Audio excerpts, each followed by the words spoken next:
All right. Back into another stream. Going to do some podcast scripts, work on some approvals, and do some final social media stuff for tonight. Pretty late in the night. Usually I do them earlier in the day, but we'll just experiment and see how many people come on tonight. Do a couple of hours.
All right, so time to script some podcast episodes. So we woke up this morning, or I woke up this morning with some news that our podcast, Business Bytes Social Media Uncovered, is top 5 in the marketing category on Apple Podcasts and about 115th in the business category, which is cool. Considering we've only done 10 episodes, it's well and truly ahead of where I thought it was going to be, which is cool. But obviously, work doesn't stop there. It just means that what we're doing, what we planned on doing, is coming to fruition. So that's always good. To give you a little backstory around why we picked the categories and why we picked the nature of doing the podcast the way we wanted to do it was simply because I knew that I could first of all handle the additional workload. I think a lot of people get a little bit confused, a little bit overwhelmed with the podcast scene.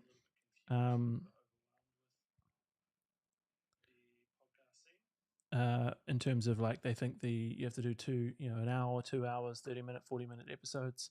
But in reality, especially when you're in the first 100 is what I call it, first 100 episodes, the most important thing you can do is consistency, and also the duration of watch time, or duration of the amount of episodes watched and the length of watch time, are kind of 3 indicators to an algorithm, which effectively podcasts rankings are.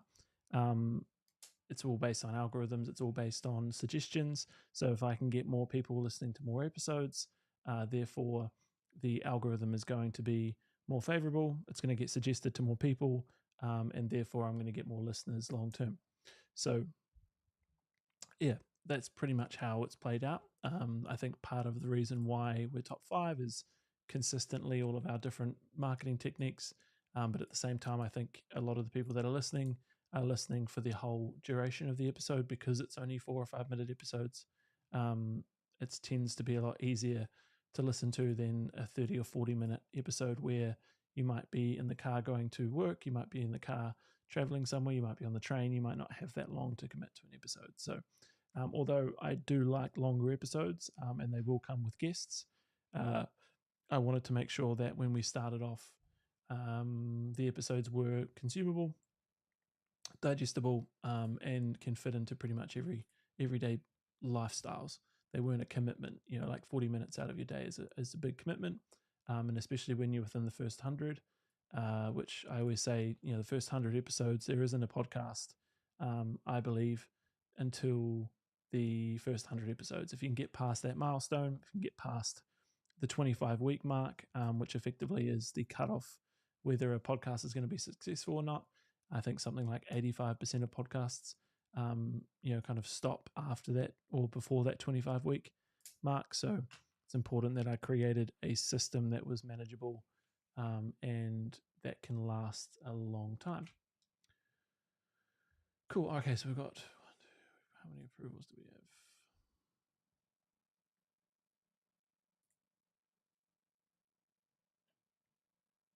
Also, I think fixed the issue that we've had with the stream. There was like heaps of lagging and mic delay, which I think was to do with the in terms of like they think you have to do two, an hour, 2 hours, 30 minute, 40 minute episodes. But in reality, especially when you're in the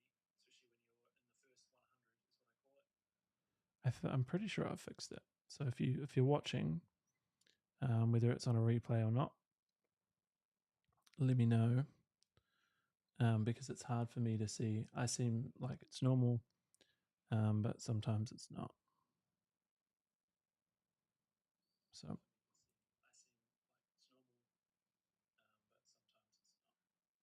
cool. All right, it seems like it's fine. But yeah, anyway, podcast top 5, which is cool milestone to tick off. Means really nothing in the grand scheme of things. I think the reviews and all of that stuff are going to mean more, but at the same time, I think it's a really cool indicator that we're on the right track. So I need to get a QR code.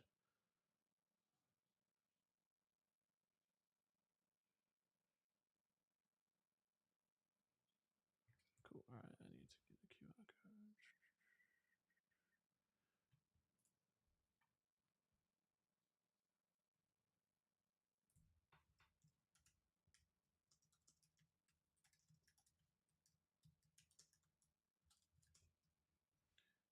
If you're watching on Instagram, and yeah, okay, 1, 2, 3, 4, cool. Hello to everyone that's joining, which is cool. The only bad side to Ecamm Live is that it doesn't come into the same feed as Facebook, Twitch, and YouTube. So I have to monitor it separately. So sometimes I get a little bit busy and I forget to look at the news, look at the Instagram feed.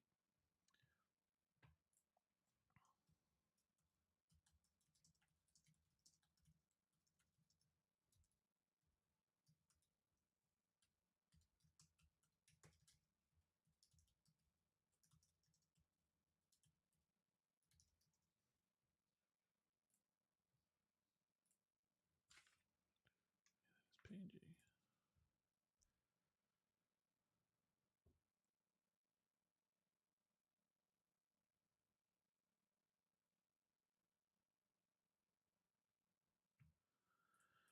All right, so we've got 1, 2, 3, 4, probably 4 or 5 approvals for tonight, and then which my team's finished for the day, but I was late to the party this afternoon, so I've just got to go through an approvals for tomorrow morning. So when they start back again, we can get all of that stuff done.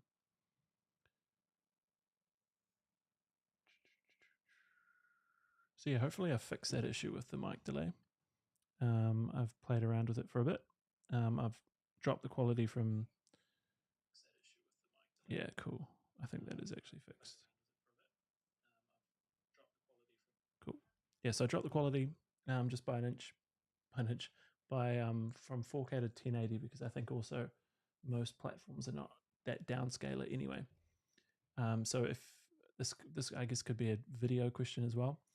If you've ever wondered why your Instagram or YouTube videos or anything like that, when you upload them, they tend to look worse than what they look like on your device, it's because you've exported it at a higher rate, and then the platform will bring it down, or they'll put their own what's the word I'm looking for? Their own. They effectively put it. They downscale it, but they do it in a worse way, which means your quality looks saturated and all of that stuff as well. If you're ever exporting H264, H.264, I think is the file size you should be exporting in. I don't know if you can do that on CapCut because I know that CapCut's free. We edit on Final Cut, Premiere Pro, and DaVinci. All right, so those approvals are in the mix. Pretty much ticked off everything I need. And then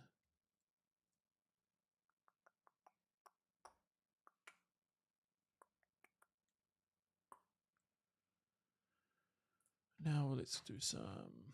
So we're past 10 episodes, which is cool. Like I said, for the podcast, if you don't know, I'm going to probably put a banner at the bottom going forward, just to promote it just a little bit more. It's a Business Bite Social Media Uncovered podcast. It's available on Spotify, Apple Music, iHeartRadio, like 20 or 30 distributors. And we're up to episode 10. And we're in the process of booking a few guests, which is cool. Hopefully as early as next week. And then I'm working on another couple for the week and week after that. So that's going to be cool. Get some different perspectives on social media and all of that stuff as well. So it's not just me talking. But if you haven't checked it out, definitely go over. And more importantly, if you do listen to any of the podcasts from now on to the future, if you're watching this as a replay, leave me a review, leave a rating that you feel like the podcast deserves, whether it's 1 star, 2 star, 3 star, 4 star, 5 star. It doesn't matter at all. Overall, it means that we can improve the podcast in ways that the audience actually wants to listen to it. So it's important that we kind of get that feedback going, or that feedback loop.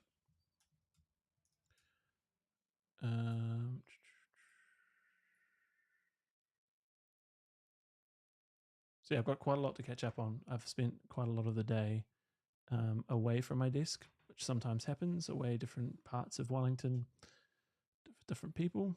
So I've got quite a lot of work to catch up with. So I would assume that my night's going to finish at about 11:30, which was actually the same as what I finished like yesterday.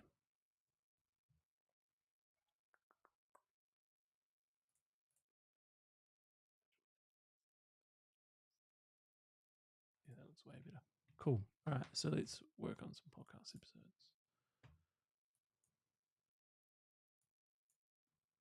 So if you haven't watched one of my live streams earlier on in the week, I talked about how we figure out earlier on what the audience does. We've got kind of a system that we do, but if you are interested to find out what works and what doesn't, there's a website called Ask the People, which you can then type into any keyword, any framework, any interesting fact, any website, any whatever, and find out what people are searching. So I would recommend if you are starting, you don't have a team, you don't have that much time, that's something you could do. It's got a really cool interface. It's easily understood, and I think that's really important when you look at creating topics. You want to be creating topics that people are actually searching for, rather than topics that you feel like or you deem to be important.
And another tip, if you don't want to do all of the ones that I just mentioned, you pretty much can go into any search bar on any social media platform, and similar to the way that Google works, the search bar works as well. It kind of predicts what you want to look for or what you're going to type next. So if you just, let's say, type in social, it might predict certain things that people are searching for.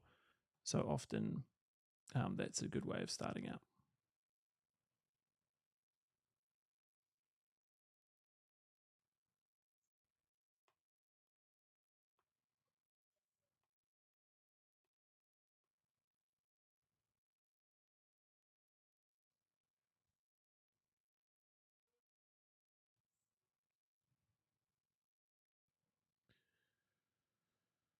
Dum, dum, dum, dum, dum, dum, dum, dum, dum, dum, dum, dum, dum, dum, dum, dum.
All right.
All right, so 3 episodes. We do uh, episode batches in threes. Normally, you can do longer if you're doing like video intros, videos or photos or anything like that. But with podcasts, we seem to be there's so many ever moving parts of social media and business that if you were to pre-record more than that, I feel like you would miss current affairs or current trends or algorithm changes and all of that stuff as well. So, in order to make sure that we're keeping up with demand and search engines and trends and stuff like that, like even if you go on trends right now, one of the breakouts is um, where was the one that I found before?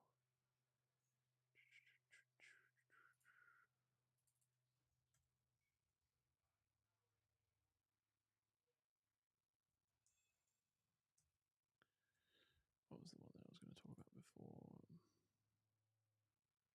Like social media trends for 2024, or social media platforms, or like the breakout platforms out of the core. One, two, three, four. We're one of the biggest search engines from the end of last week, so we wanted to monitor that, and it's only getting more established and more searches and more demand in Google. So we wanted to make an episode of that. So that's like, for example, we already had 2 episodes that we wanted to record, but we changed that up because I wanted to get on top of that. Because normally, if Google or if you go to Google Trends, for example, if it's coming up with a breakout word beside it, it tends to be like something that's got a lot of search volume in a very short amount of time.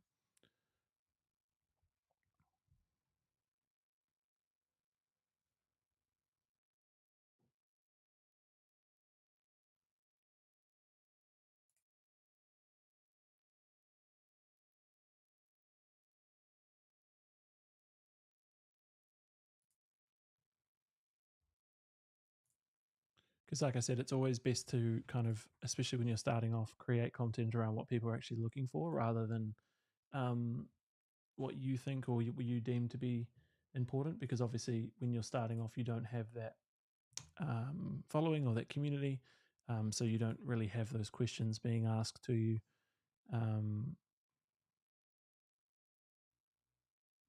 and if there's no demand and there's no need for those people to listen to your podcast episode, so you need to make sure that there's things there that people actually want to look for.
So that's episode 11.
Cool. Right, so 12.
Mm.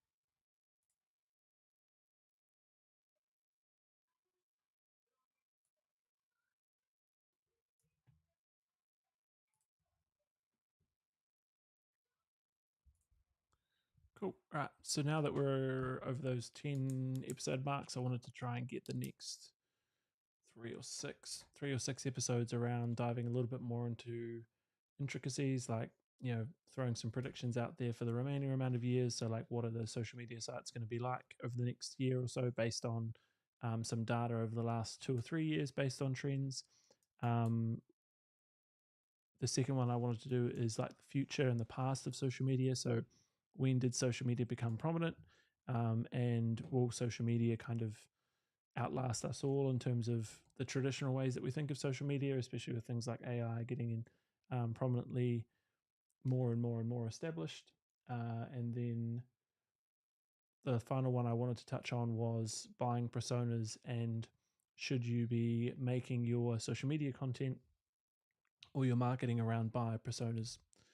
So if you don't know what a buyer persona is, effectively it's the same um, strategy where like what do they do? What are their intricacies? Like if you run Facebook advertising or Facebook ads, you'll know what I'm talking about, because effectively personas are tendencies in which a person acts on with a digital footprint effectively. Like what are they doing? How are they doing it? What do they like buying? What do they not like buying? What do they watch? What do they don't watch? Um, do they like exercise? All of these things. You wouldn't believe how many intricacies come into the persona of a person when they're looking at buying a specific product or service. So the same could be said around understanding how you can create social media for a specific persona. So I wanted to touch on that. That is probably a pretty um, uh, heavy episode in terms of like you're either going to like that episode or you're not going to like it. So the reason I also wanted to do this is I really wanted to test where the audience is and where they sit. Are they just kind of like individuals that tend to like just episodes around Instagram, Facebook, and TikTok, or do they want more complex conversations around buying personas and how to create a social media strategy around those?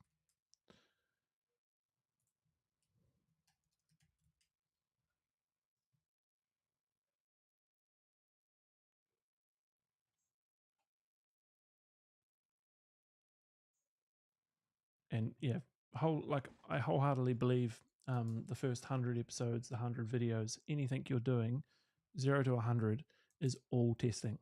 You shouldn't really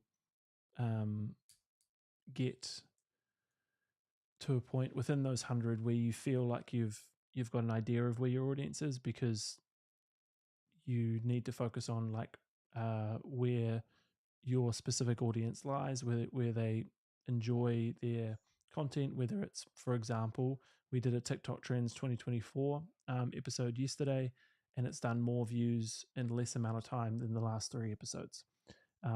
So duration, or sorry, not duration, and it's also the duration is shorter. So it's a shorter episode doing more views, probably because we've mentioned the word TikTok and we've mentioned the word trends. Um, we talked about newsletters the episode before. And before you switch off the live, I'm not talking about those newsletters that you get every single time in your inbox about products coming out. I'm talking about how you can harness the power of your email list.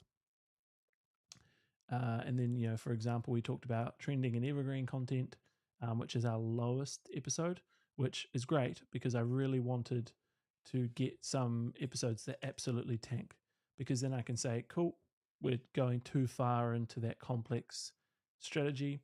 If we're going too far into that complex strategy, it means that people are not willing to sit there and listen to it, or most importantly, they're just getting confused, by the trending and evergreen content, which I kind of expected, but I really needed to test it to see if that was true. So again, like you could be put off by the fact that your videos or your content is getting low views, but low views indicate a real substantial bit of research, because if you're getting low views, let's say below 200, it means that you're either copying someone else's information or style of video and they've already heard it before, or you just aren't engaging with that audience member on that social media platform. So, it's important to understand that not every single thing is going to go right, not every single thing is going to go wrong, but you need to be able to adapt your content strategy around that. So that's why I was kind of really hoping that we got a really low episode, because then I could kind of say, cool, my hypothesis was kind of correct around that's probably too much of a informative piece of content too early in the system. Within, like I said, 100 episodes, it's too much information for the audience. They want kind of quick, fast, trending topics. Like we talked about a triad of Triumph, probably, and that is the second highest views podcast or listen to podcasts, which is great, because really, if anyone needs an understanding of what you should be focusing on your content strategy, that triad of Triumph is an episode you need to go and listen to. So yeah, hopefully that made sense to some people. If it didn't, make sure you leave a comment, whether it's on the live or whether it's on the replay.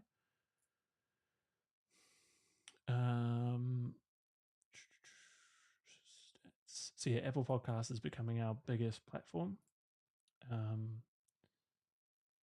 with 31% of our audience. Top devices, Apple iPhones, and top category is mobile. So this is what I've always said, like, if you're sitting there and you're getting frustrated with low views, low engagement, low sales, you need to take a moment and go onto your analytics and find out why. Because if you're just going to continually keep thinking that you're the best, everyone should just conform and listen to your content, you're going to get left behind in 2024. Because the most important thing you can do is identify the fact that you need to look at what the user is telling you rather than trying to continually listen to your ego and let your ego dictate your content strategy. So yeah, because realistically, like in the last 5 episodes, we've gone from being completely dominant to web browser to completely, or 50% of our traffic coming from a device, which means more and more and more people are listening on their devices, which is, Apple Podcasts is an example. And we've got to make sure that, now that we're getting in the swing of things, that these episodes are going to come up. We're going to pay attention to why these episodes are doing well, why they're not doing well. And that's why it's important when you are testing these things, you only change one medium. You don't change everything. So, for example, we release every single podcast episode at 4 a.m. So that the time someone gets in a car or they turn their music on or they get up for the morning, our episode is already primed. It's already on all of the platforms. It's already processed. Everything's out of the way. Rather than releasing it at 7 a.m. thinking that that's when people will listen to it, it takes about an hour to get into the sequence of everything to get processed, and everything to get released. So it's important that you start looking at those things. Another thing that we do is we just tackle omnipresence. Like, the more platforms you're on, the better chance you're going to have. So to give you an idea, we're on 1, 2, 3, 4, 5, 6, 7, 8, 9, 10, 11, 12, 14, 15, 16, 17, 18, 19 different platforms. So 19 platforms are going to give us a lot of traction very, very quickly.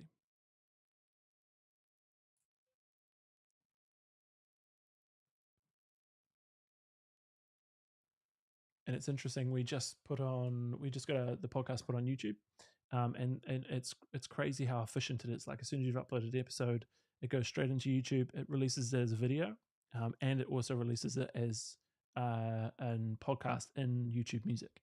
So not only are you getting video views from, you're also getting views from the podcast itself. So that's something we've found out pretty good as well.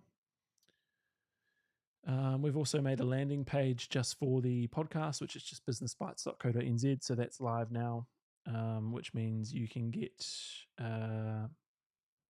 all of those things directly to your desktop, because we know that desktop is predominantly going to be important as well. I'm actually just going to change this image because it doesn't look great.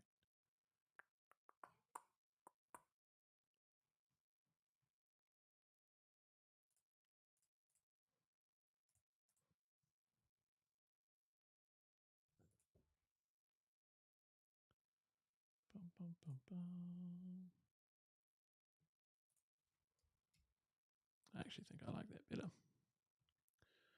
I'll just get one of the team to make me a banner later on.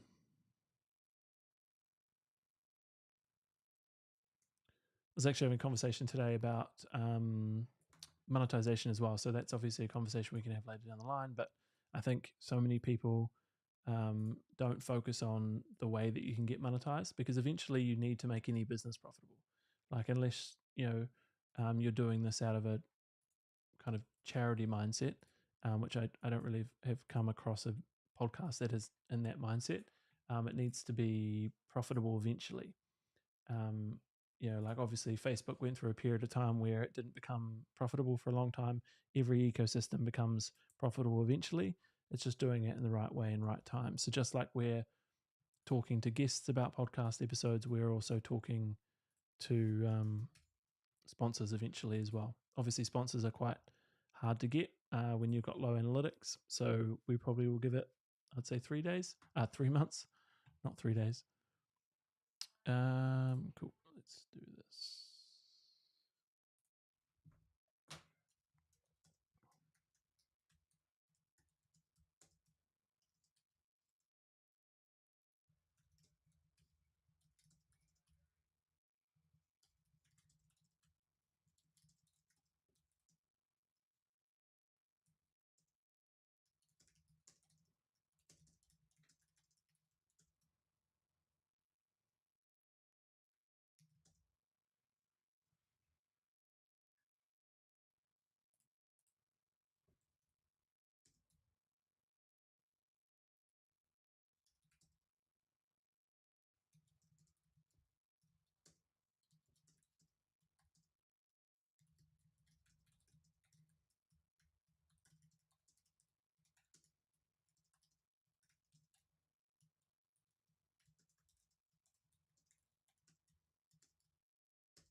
be 1st March.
Had a habit of sending the wrong link this week. Oh, cool, that does forward it. Sweet.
All right, so hopefully we can get that booked in, and then go from there.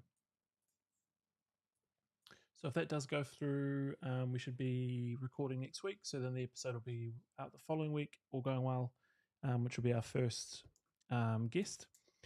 And then should have a really cool story, really interesting around there, talking to another 2 or 3 different people. So ideally, we want to aim for like 1 episode a month, with the month before booking that person in for that month. Because if you've ever tried to conflict or get synced diaries, it's very, very hard. So um, that'll be cool, though. I think that'll be a really, really cool story for the audience.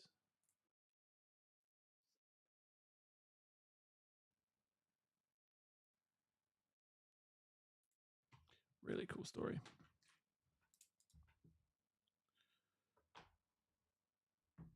All right, so that's that done. We've done the 3. Now I've just got to do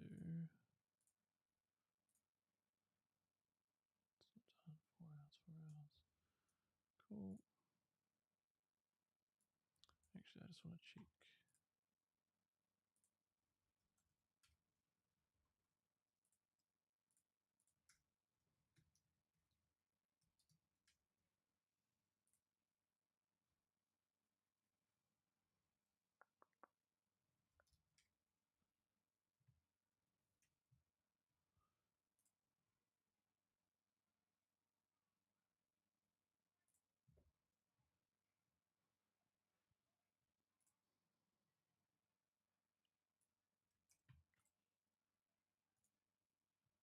Bum, bum, bum, bum, ba-dum, ba-dum, bum, bum.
All right, I think we're nearly done for the live today.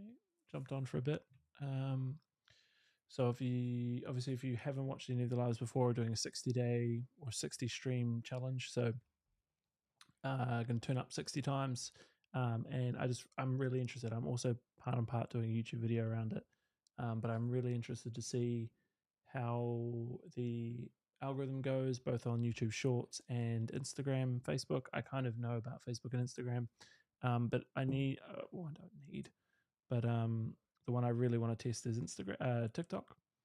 So if you are on TikTok, go over to mattmackay.01, give me a follow. And then as soon as I can, I will go live on there as well. But yeah, so just got a few emails to schedule and send, and then we should be good for the night. Well, the stream anyway.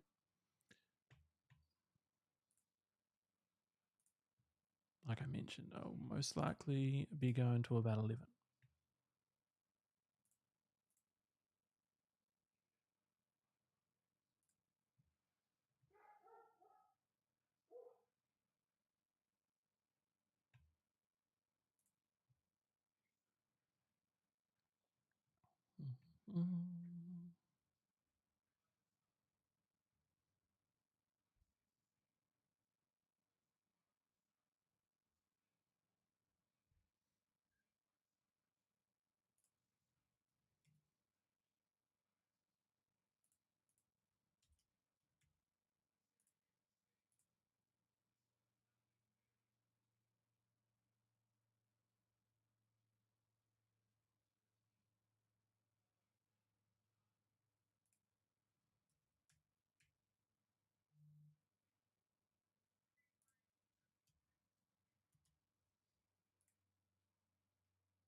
Have you ever felt overwhelmed by the fast-paced nature of business and keeping up with all these systems and softwares to revolutionize both your business, your content creation journey, and your personal brand?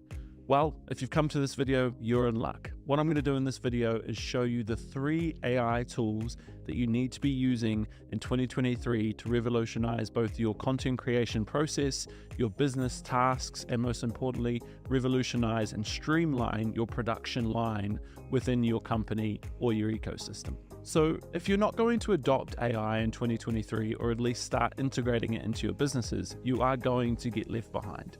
And when I say left behind, you're purely not going to be able to do the quantity of tasks that anyone else can do for a smaller or less amount of money or time spent on those same tasks that you're doing manually. So in this video, what I'm going to do is I'm going to show you 3 AI softwares that can revolutionize this process for you. And the first one is Zapier. So I've been using Zapier for such a long time, I can't even remember. I would have to actually go into the software to look when I signed up, but I have a feeling it's around like 2018, 2019, and it's now 2023. And it has been the backbone of the majority of our streamlined processes for our clients, and also my own production, also content creation and so forth. And the reason why it's so powerful is that it can streamline processes such as when a client wants a new design process. So on the screen right now, you're literally seeing the same workflow that we're using currently right now to manage our design tasks for our clients. So part of our business is that we take a business on and we create graphic designs, videos, content creation, all of that stuff. Like, we cover so many different things, but that's not the point of this video. But you can see on screen right now that literally it's like 3 or 4 steps.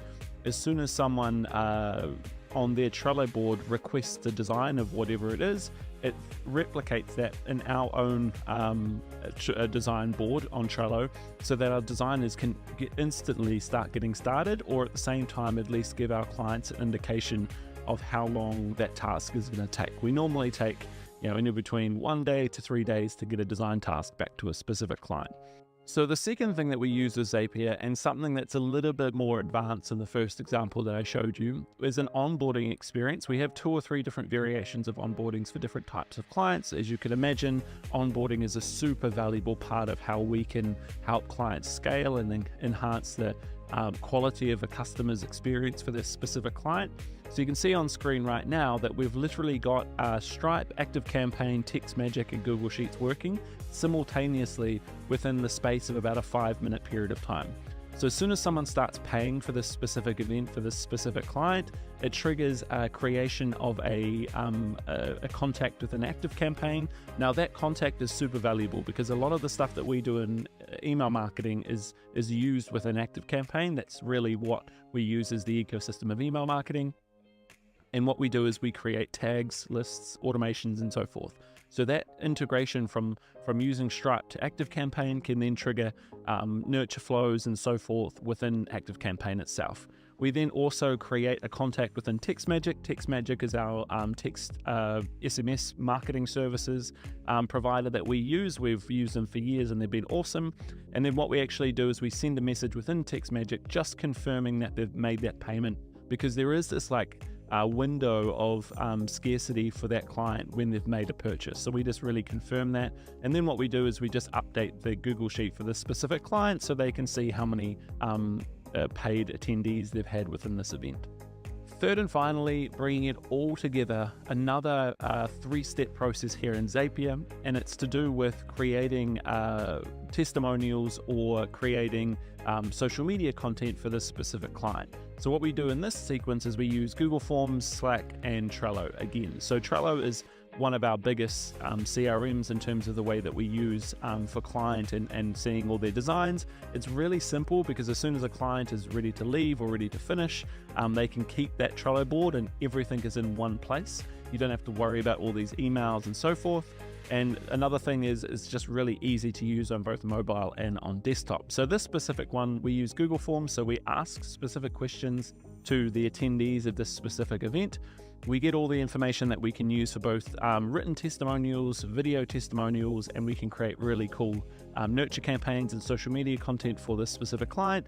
We then send an internal Slack message to our team via Slack, and then we create a Trello card ready for our design team to start working on that as soon as their flow is ready for another task to be created.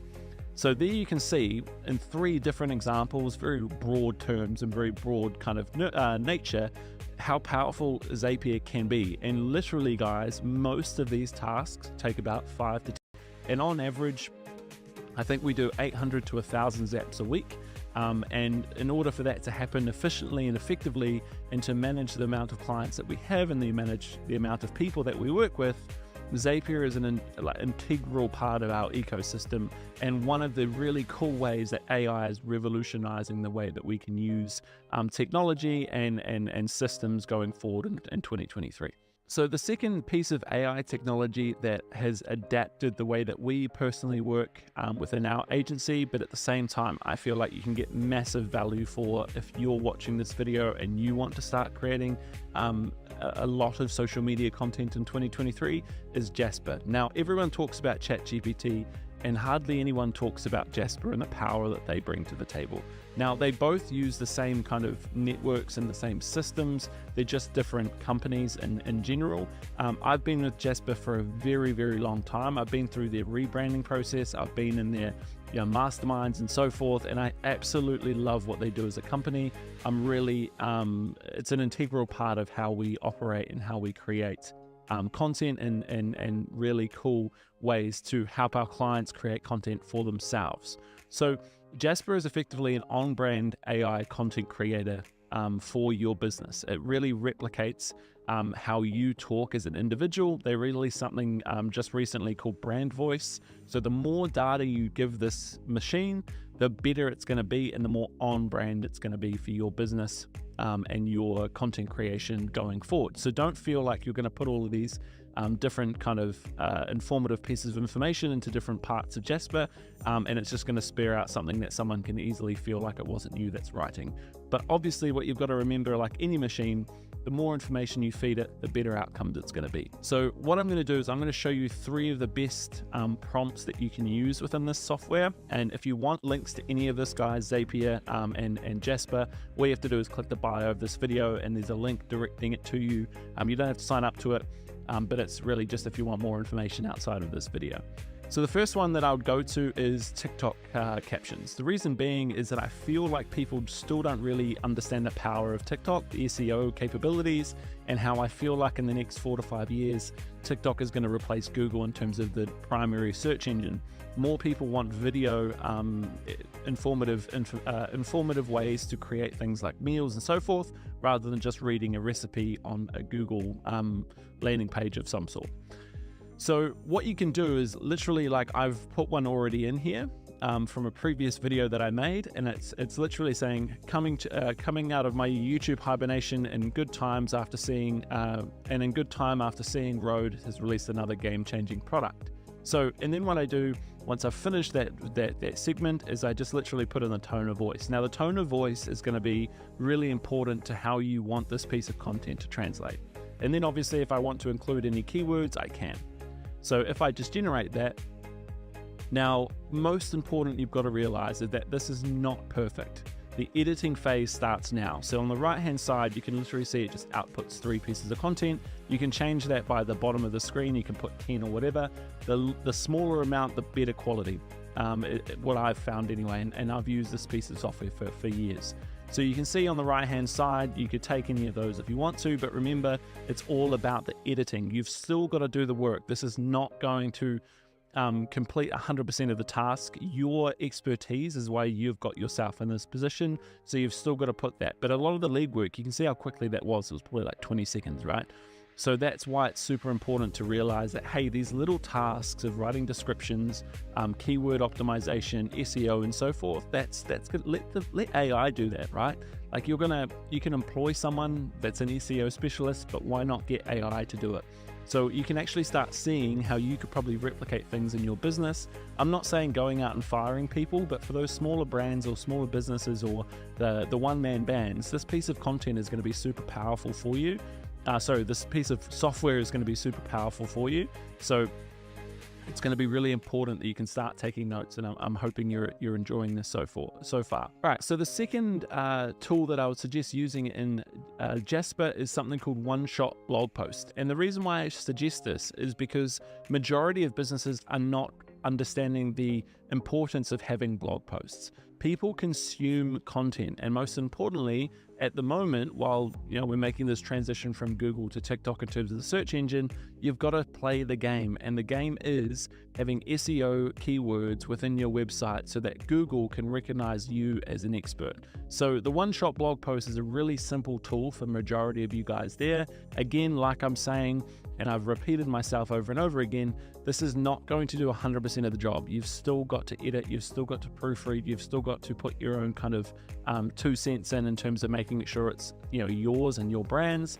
and of course making sure that any factual information is correct so you're not plagiarizing and so forth. So you can see here the prompts are blog topic, tone of voice, and then intended people, right? So if I was to look at the blog topic, I'm just saying if you're not adopting AI, you'll be left behind, but here are 3 tools: Zapier, Jasper, OpusClip, to transform your business. So those are the 3 tools that I'm talking about in this video, and for the sake of this video as well, I'm going to create this blog post, put it onto my website, and you'll be able to see that live in the link below. I've also done tone of voice, copywriter, and intended audience. I'm just going to put very easily business owners, right? And then what I'm going to do is I'm going to go generate. And you can see here, that was probably what, 5 or 10 seconds, and you've got a really good factual blog post talking about how AI can transform your business using those 3 pieces of software. All right, third and finally, the last prompt that I would suggest using if you're going to go use Jasper as your AI sidekick is the YouTube titles. Obviously, YouTube is a massive machine and it's such a crowded ecosystem or market space that you really, when you're starting off, need to take everything that you can at your disposal to make sure that you're going to be able to prioritize or rank your videos on YouTube, especially in a crowded space like mine is in the marketing and software space. So here again, it's giving you 3 different prompts. What is your video about? Keywords to rank for, and tone of voice. So you can start seeing the kind of commonalities of what it's asking you. So tone of voice is also a massive thing that they ask you for, and again, like I said, I've always put copywriter in at the moment. That seems to be working really well for me. Keywords, obviously Zapier, Jasper, and OpusClip. Side note, YouTube have actually integrated something that you can research basic topics, so I know for a fact that these specific topics are being looked for in YouTube. And again, what is your video about? So if I go generate, it's going to generate me again 3 inputs or 3 outputs, sorry, of YouTube titles. So you can start seeing here, again, some of them are really cheesy, some of them probably aren't going to be useful, but you will probably get something in there that's going to give you the edge over someone else creating the same content. Because realistically, YouTube is filled with people repurposing or recreating the same content in different ways. So you could release 4 or 5 different variations of the same YouTube video, and you can start changing those titles within the hours of you publishing and so forth, which is again what people do. They change the titles, they change the thumbnails, so it brings in more people that necessarily are searching different key terms. So the last software that I would suggest using is OpusClip, and the reason being is that I feel like there's a lot, by the way, there's a lot of softwares that can do the same thing. But like I've said with, let's say, the companies like Rode and Shaw and all of these businesses, once I find a business that I trust and I feel like can generate me consistent, high quality outputs, whether it's content, whether it's voice, whether it's audio, whether it's production, whatever, I tend to just stick with them and grow with them as a company. And OpusClip, I've actually done work for in the past. I've created some content for them. This isn't sponsored, by the way, but I have created content for them in the past. And what I love about them is both the community and the output that it does. You could literally take a YouTube link and create 5 to 10 short form content, social media clips that you can use on TikTok, Instagram, YouTube Shorts, and even LinkedIn these days, that is based on the same work that you put into your YouTube video. So it goes from creating content to documenting content. And one of the biggest changes I feel like in the social media space is the adoption and the mindset shift from documenting your process rather than creating content for the sake of creating it. And one of the biggest reasons why that happens is because I put this YouTube video into OpusClip and it generates me 5 to 10 high performing pieces of content that I can use on TikTok, Instagram, YouTube Shorts, and the like. So the revolutionary way that this works is effectively you just go to your YouTube homepage, grab a video that you want to create some social media clips for, and you can go on the top and just copy and paste. What OpusClip does is understand, okay, what video is that? As you can see, it's the Rode Wireless Pro video I did previously. So once you put that link into the generator, it will come up with the video that you're talking about just to make sure it's the right link. Sometimes your links get confused. The last thing you want to do is spend your credits on something that you don't want to actually produce on.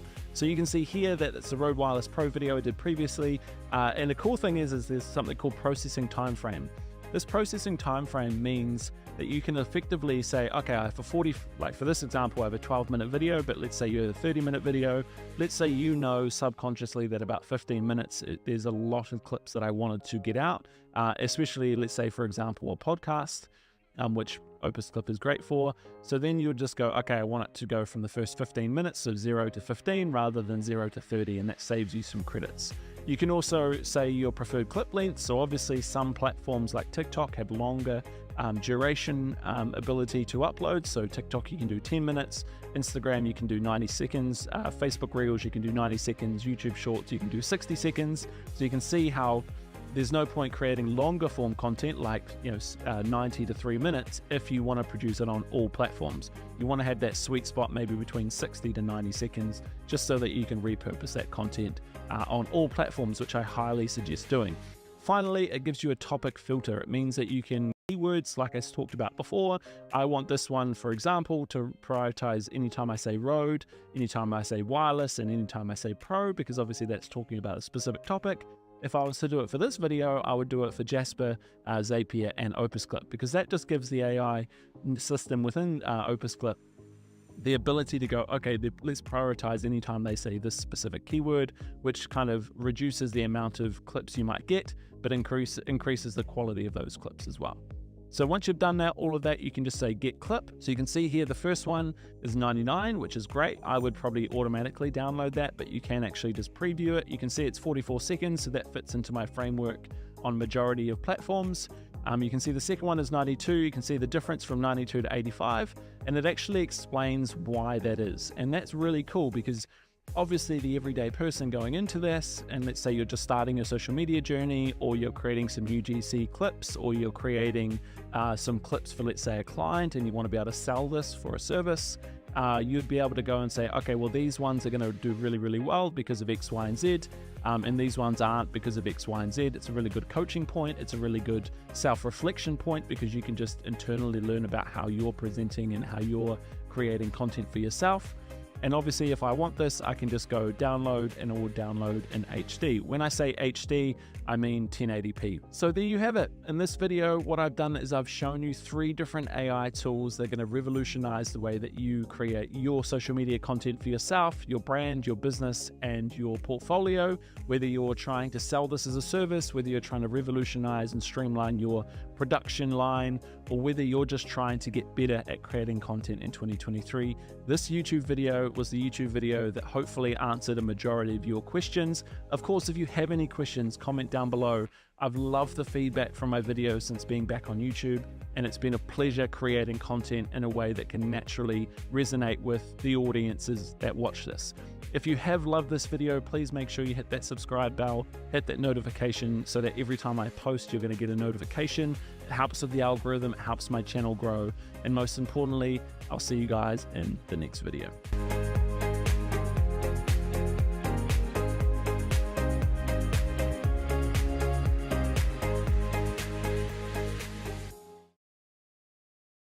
Have you ever felt overwhelmed by the fast-paced nature of business and keeping up with all these systems and softwares to revolutionize both your business, your content creation journey, and your personal brand?